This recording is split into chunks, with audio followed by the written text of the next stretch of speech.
Assalamualaikum warahmatullahi wabarakatuh. Hari ini kita akan menjelaskan tentang multi-sensor project, sistem monitoring dan kontrol lingkungan dua node berbasis MQTT dari kelompok 12. Kelompok ini terdiri atas Dava Maulana Alfianto 5 akhir 055, Muhammad Fauzan Akbar 5 akhir 139, Muhammad Alfred Ridho Salvi 5 akhir 148, dan Levi Ramad Siahan 5 akhir 067. Sistem ini memantau dan mengontrol lingkungan rumah hijau melalui dua node ESP32 yang terhubung via MQTT Cloud. Jadi ada node master sama node slave. Node master digunakan untuk mengukur suhu, kelembapan, dan cahaya yang digunakan untuk mengendalikan kipas dan lampu.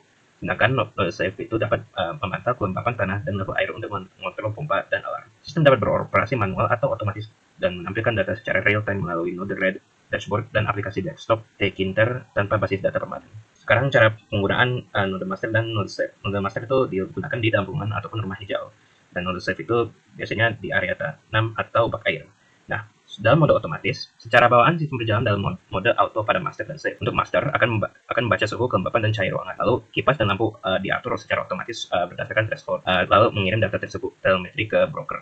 Nah, untuk slave itu menerima data master yaitu suhu dan cahaya. Lalu membaca kelembapan tanah dan jarak level air. Lalu menyalakan atau mematikan pompa dan alarm berdasarkan kombinasi bisa tanah kering atau lembab dan kondisi lingkungan dari master yang panas dan terang. Lalu mengirim status telemetri balik ke broker. Nah, operator cukup memantau tampilan di dashboard node RED di dashboard tanpa perlu intervensi terus-menerus. Nah, untuk mode manual, jika diperlukan untuk pengujian ataupun proyek sementara, operator dapat mengubah node ke mode manual melalui tombol fisik di masing-masing node. Pada master di mode manual, tombol digunakan untuk menyalakan mematikan kipas dan lampu secara langsung. Sedangkan pada slave, tombol digunakan untuk mengontrol pompa dan alarm secara langsung. Meski aktuator dikendalikan manual, data sensor tetap dikirim ke broker dan dapat dipantau di dashboard. Nah, sekarang cara penggunaannya untuk monitoring.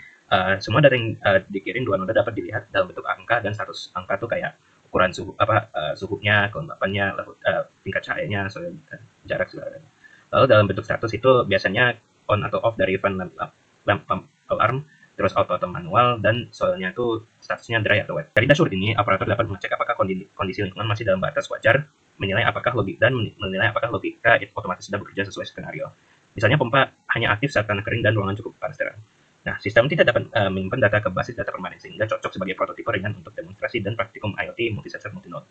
Nah, dari contohnya berdasarkan ini kita bisa menggunakan website ataupun bisa menggunakan aplikasi untuk display untuk mendisplay. Cocoknya aplikasi untuk melihat nomor juga ya. Sekarang kita beralih ke topologi. Untuk edge dan device-nya kita memerlukan SP322 sebab kita menggunakan dua node yang berbeda. Nah, lalu memerlukan DHT22 untuk mengukur suhu dan kelembapan, LDR untuk mengukur intensitas cahaya, dan HCSR04 untuk mengukur jarak, lalu menggunakan sliding variable resistor.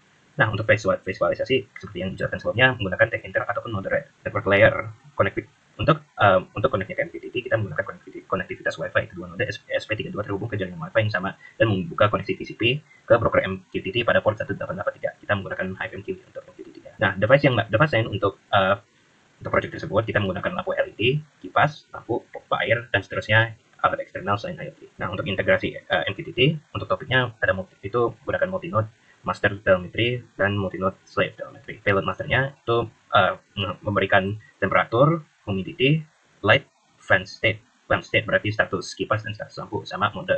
Untuk slave itu ada soil berarti kelembapan soilnya, distance jarak, pump state, alarm state, kondisi pompa dan alarm, dan modenya. Oke, di sini saya akan menjelaskan tentang bagaimana kita membuat atau merancang IoT tersebut sesuai dengan ketentuan tugas. Jadi di sini kita menggunakan dua microcontroller yang dimana satu itu berperan sebagai master yang mempublish informasi dan yang kedua itu berperan sebagai slave yang dimana dia itu bergantung dengan subscription informasi dari master dan publish ke monitor. Di sini ada komponen-komponen apa saja yang digunakan untuk si master dan si slave. Si master ini ada sensor DHT22 dan LDR, dan di slave ini atau si subscriber ini ada HRC-SR04 dan sliding variable resistor. Dan selain itu juga masih banyak komponen-komponen lain yang digunakan pada IoT kita. Di sini ada rancangan IoT-nya, di mana ada sensor ESP, di sini ada 3 tombol, di sini ada lampu, dan ada si sensor DHT untuk si master. Di sini juga rancangan untuk si slave yang dimana itu ada ESP-nya juga, di sini ada si sliding-nya juga, di sini ada si buzzernya. Di sini juga ada 3 tombol mode pump dan si alarm. Di sini juga ada lampu yang tersambung dengan si mode dan pump ini, mode dan alarm ini. Oke, di sini kurang lebih itu ada alurnya, di mana si ESP dari master ini atau microcontroller dari master ini akan mengirimkan sebuah data kepada broker, yang dimana si broker ini akan mengirimkan data juga untuk si slave ini untuk mendapatkan data-data yang di sini. Sehabis si slave mendapatkan data dari si master ini, dia akan mengirimkan data kembali karena dia membutuhkan data untuk bisa menjalankan si IoT ini, akan dikirim kepada broker, lalu akan dikirimkan lagi ke si node ini untuk si notifikasi dan ke GUI ini.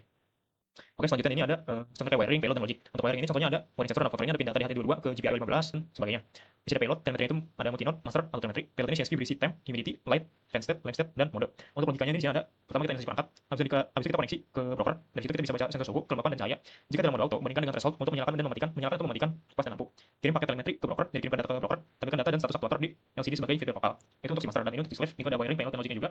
Wiringnya di sini ada soil moisture ke pin analog GPIO 34, sensor ultrasonic ke trik di GPIO 5, dan sebagainya. metodenya. Untuk payload di sini ada multi node slave telemetry. Payload di sini CSV berisi soil, distance, pump state, alarm state, dan mode. Untuk logikanya di sini ada sama. Kita instansi itu perangkatnya, habis itu kita connect ke broker, kita subscribe data dari master agar kita bisa menggunakan si slave ini karena dia bergantung data-datanya itu dari si master yang sebelumnya. Nah, di sini kita bisa baca sensor soil dan ultrasonic jika dalam mode auto, tentukan on atau off pompa berdasarkan tanah kering atau lembab dan kondisi master. Nah, oleh karena itu kita membutuhkan si data dari master tersebut untuk suhu dan cahaya. Serta aktifkan alarm jika jarak itu melewati batas. Kirim status telemetri ke broker dan tampilkan data dan status di LCD untuk pemantauan lokal. Di sini ada QR code-nya kalau mau buka si project di Wokwi. Oke, di sini ada function-functionnya di mana mungkin seperti setup itu instansi lo menjaga koneksi, setup wifi dan masih banyak lagi karena ini terlalu panjang karena videonya itu maksimal 7 menit. Maka ini untuk master function dan ini untuk slave function. Alur data yang pertama itu alur telemetry dan monitoring node master dengan tahap lepas secara periodik membaca sensor di HT2, lalu master mengeksekusi logika auto control jika mode auto aktif, lalu master membentuk payload CSF, suhu kelembapan cahaya status aktuator mode, dan yang keempat master mempublish payload ke topik, lalu broker MQTT menerima pesan dan mendistribusi ke semua subscriber, node slave dan dashboard monitoring node thread dan aplikasi desktop Python Printer. Lalu yang terakhir master juga memperbarui tampilan LCD lokal. Dan yang kedua ada alur telemetri dan monitoring node slave. Node slave secara periodik misalnya membaca sensor, lalu slave mengeksekusi logika auto control yang memungkinkan bergantung pada data master jika mode auto aktif. Slave membantu payload CSV. Slave mempublish payload ke topik multi-node, slave telemetry, broker MQTT meneruskan pesan telemetri ini ke kedua sistem monitoring thread dan printer. Slave memperbarui LCD lokalnya dengan data sensor lokal dan sebagian data dari master. Lalu alur data juga ketiga ada alur kontrol otomatis di node master. Saat mode master diset ke auto baik sebagai bawaan atau via tombol, dan yang kedua fungsi auto control dieksekusi setiap siklus, dan yang ketiga aturan kontrol yaitu kipas fan jika temperatur 28 derajat Celcius, fan state on jika temperatur di bawah 26, fan state off. Lampu atau lamp jika light level 500 atau gelap, light state on jika light level di atas 600 atau terang, light state off. Master mengatur output GPIO, fan pin, light pin. Status ini dikirim via telemetri. Lalu ada alur telemetri dan monitoring node slave. Lalu ada alur telemetri dan monitoring mode slave. Slave berlangganan atau subscribe ke multi node mastery telemetri.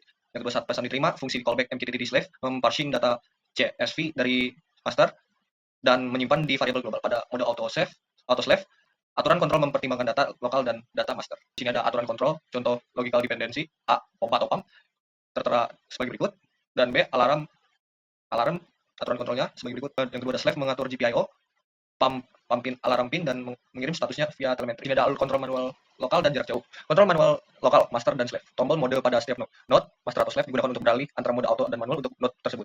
Dan kedua, jika mode manual aktif, tombol manual misalnya manual fan, manual pump, dan lain-lain akan mentoggle aktuator terkait secara langsung. Dan yang ketiga status aktuator tetap dikirim ke via telemetri sehingga sistem monitoring tahu status terbarunya.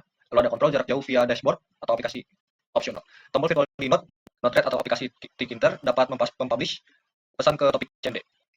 Dan yang kedua ada node ESP32 jika di program dapat mendengar topik CMD ini dan mengeksekusi perintah yang diterima. Yang ketiga ada node akan mempublish telemetri terbaru menjaga sinkronisasi dengan dashboard. Jadi di sini saya akan melanjutkan pembahasan dari kelompok kami yaitu tentang layer visualization atau enggak layer komunikasi dari IoT ini. Di layer visualization sendiri kita menggunakan dua, yaitu Node-RED sama TK Inter. Node-RED sendiri ini visualisasi browser yang subscribe informasi dari microcontroller slave sama master. Setupnya sendiri disusun di Node-RED-nya langsung menggunakan parsing sama library UI. Dashboardnya sendiri yang telah setelah mendapatkan informasi nanti akan diparsing baru akan ditranslate menjadi UI, dimasukkan ke UI ini. Selanjutnya di tingkat inter, visualisasi device yang bisa menggunakan PC atau HP, walaupun belum diimplementasikan lebih lanjut, yang juga subscribe dari microcontrollernya dari Slave atau Master. Dashboardnya sendiri disusun menggunakan TK inter dan juga menggunakan PAHO MQTT sebagai untuk connect MQTT dari Python dan masihkan dashboard ini. Selanjutnya akan dilakukan demo aplikasi yang akan saya lakukan, kami sebagai perwakilan kelompok. Mungkin kita akan ganti jeda dulu. Di sini saya akan menjelaskan tentang demo dari IoT yang kita buat. Di sini ada dua microcontroller Wokwi yang mengendalikan sensor masing-masing. Pertama ini adalah master, yang kedua adalah slave. Di sini menggunakan model master dan slave, di mana slave itu membutuhkan informasi master untuk melanjutkan atau enggak melakukan operasi. Di sini master akan mengepalai dua sensor, yaitu HDSC22 sama LDR, photoresistor. Ini master ini pertama harus connect WiFi jelas, dan juga ini anti-aliasing karena ini baru bawa connect WiFi walaupun lemah. Nanti setelah connect WiFi baru data akan diambil dan juga dipublish ke MQTT, HiveMQ atau cloud dengan telemetri ini. Nah, dari telemetri ini satu microcontroller lagi yaitu microcontroller slave akan subscribe dari telemetri ataupun dari master. Baru nanti jika diterima datanya baru akan dihitung untuk perbandingan dengan sensor, data-data yang diambil dari sensor dari slave ini. Di slave ini ada dua sensor, yaitu ultrasonic dan juga satu lagi. Baik di master atau slave memiliki dua mode, yaitu mode auto dan juga mode manual. Di mode jika ditoggle, tombol-tombol untuk nyalain pump sama alarm secara manual ini bisa dilakukan seperti dan lain-lainnya. Mungkin sekedar tambahan, fan light sama pump sama ini adalah placeholder untuk benda yang nyatanya atau misalnya benda yang realnya lah. Jadi untuk ngaktifin pompa atau enggak dan lain-lain. Nah, setelah datanya dua-duanya ini, kalau master ini kan cuma publish data doang, dan datanya juga di-subscribe sama slave. Nanti dari slave ini juga publish data yang sensor dan juga keadaan pompanya, alarmnya. Kalau ini publish keadaan light, fan, dan modenya. Di sini bisa dilihat dari monitoringnya. Yang pertama ini ada menggunakan Python, yaitu PKTinter sebagai visualisasi aplikasi yang sebenarnya masih baru gini doang, belum ada yang lain-lainnya, belum bisa juga untuk aktifin fan, kipas dan lain-lainnya dari sini. Mode alarm modenya juga bisa. Sementara karena aku tadi baru connect-nya masih disconnect, ini data yang sebelumnya dicatat, bukan data saat ini. Selain itu ada cara visualisasi kedua menggunakan Node-RED UI library. Di sini menggunakan mana sih tadi?